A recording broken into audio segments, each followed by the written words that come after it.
blindness in the state. About 19 local governments have been covered now, and they've got about 687 that have cataracts. Those are the ones that are going to be moved from the local governments to IBU hospital. We're coming up north this time. For some of us, it's a new ground that we're just breaking through. In Mina, Mary Napershi, NTA News. The National HAJ Commission of Nigeria has charged HAJ officials in the country to have the fear of God and ensure compliance with the rules and regulations of Saudi Arabian Authority for a successful 2013 HAJ operation.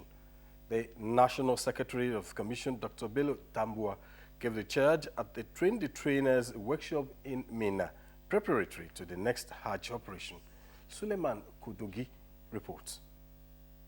The workshop with the team guiding intending pilgrims to achieve acceptable HAJ was organized by the Niger State Pilgrims Welfare Commission in collaboration with Dawa Institute of Nigeria in preparation for proper fulfillment of one of the 5 pillars of Islam. Secretary, National HAJ Commission of Nigeria, Dr. Bello Tambol, described the workshop as timely and enjoined Islamic scholars to handle HAJ-related issues as prescribed by the glorious Quran and Hadiths. All pilgrims are therefore required to be disciplined, to get educated and enlightened on the types of Hajj that they want to perform, and to follow the leadership from their states. HAJ Commissioner representing North Central, Sheikh Isa Musa Lapai, charged the participants to teach the intending pilgrims necessary procedures of executing an acceptable pilgrimage. We want people to understand Allah subhanahu wa ta'ala says you should know him before you worship him. Chairman, Niger State Pilgrims Welfare Commission, Justice Jibri Ndatu Ndajo, enumerated the achievements recorded in the last 4 years in the state by the Commission and called on Muslims to unite for growth and development of Islam in the society. Other speakers applauded the initiative and explained the need for officials and the intending pilgrims to abide by the rules and regulations guiding the HAJ exercise. In Mina, Suleiman Kodogi, NTA News. In a similar development, the National HAJ Commission of Nigeria again has emphasized that only first-timers to the annual religious exercise to Saudi Arabia should be given priority by the state officials. This was at the 15th Local, State, National and other HAJ Stakeholders Conference in Abuja. Abdullah Musa Suleja has details. This forum holds twice a year. First, to x-ray the previous Hajj exercise, and the second, provide solutions to problems and challenges before the next Hajj. While the issue of Muharram, a male companion to female pilgrim, is still fresh, one issue that attracted interest this year is the slash of seats allocation to participating countries by the Saudi government. Nigerian Hajj authorities say that is also being handled. The stakeholders meeting resolved that only those who have not been to Hajj before are expected to participate in this year Hajj. Abdul Wakil Ademola is the organizer of the conference. We want to know how prepared both national and state pilgrims welfare pilgrims handler. How prepared are they to tackle all these problems? The seat were allocated to us, then we'll share within the wards of my local government. In Abuja, Abdullahi Musa Suleja, NTA News. Moving on to sports. Nigeria's Flying Eagles chase quarter-final ticket on Thursday in the FIFA Under-20 World Cup in Turkey as the Tigers basketball team begins Stankovic Cup tournament in China. This and more on a sports update with Kenne and Magbudike.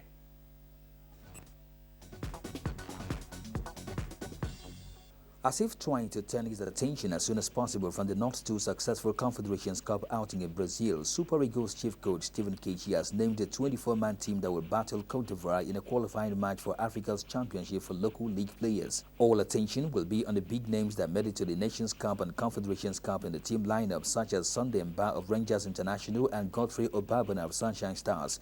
The players are expected to report at their Abuja camp on Sunday, while the NFF has announced Ahmadu Bello Stadium, Kaduna, as venue for the match on 6th July.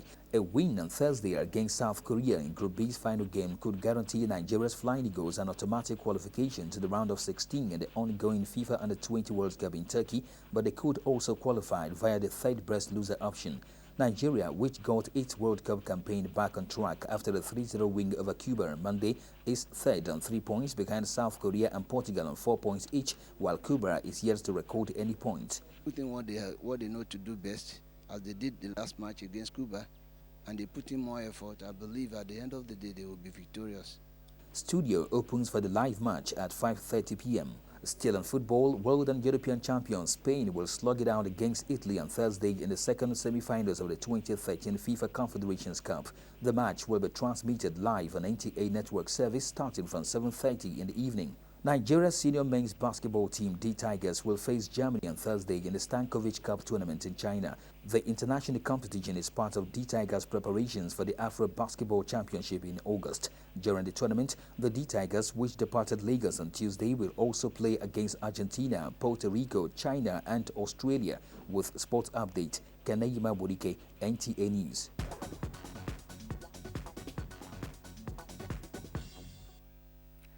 And just before we go, the peace of a nation starts from the peace of its component units. Let's maintain peace in our various communities. Our country will be better for it. And that has been the news nationwide. We thank you for joining us. There'll be more news at 7 and 9 o'clock on the network service of NTA. Thanks for watching.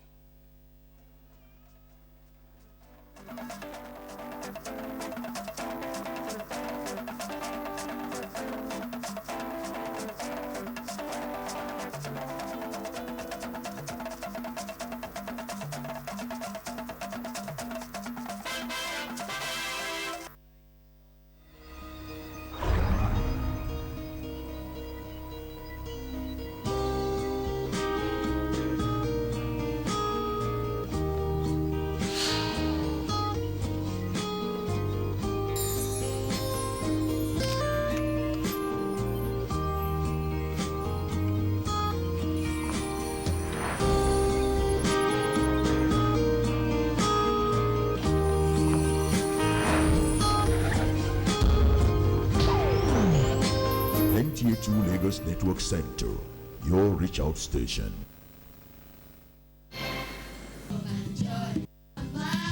Let's all sing this song.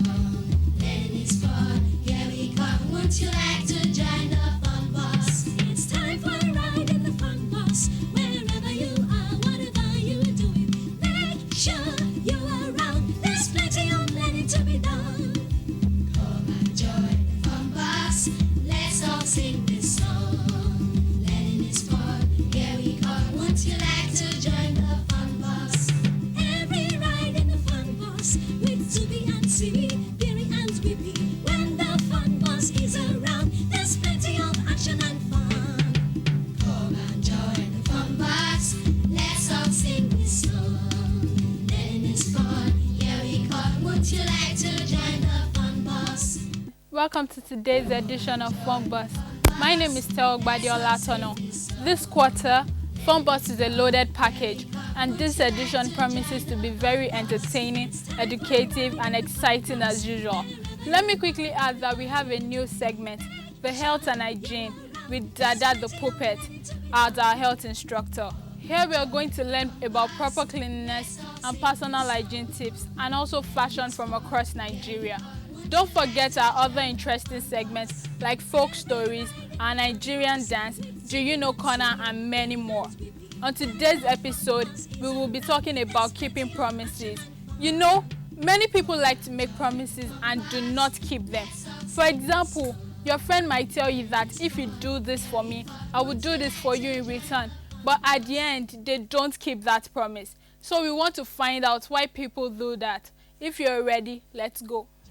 Fun bus, let's all sing this song. Learning is fun. Here we come. Would you like to join the fun bus?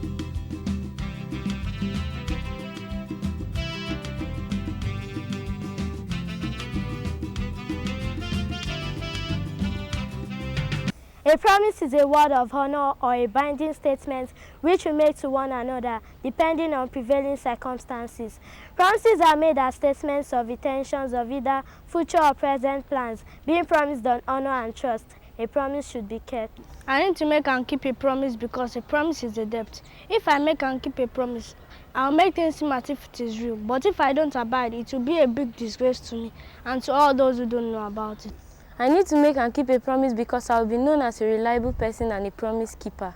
I need to make and keep a promise to let people know I'm a person of my words. To show that I'm a reliable and dependable person.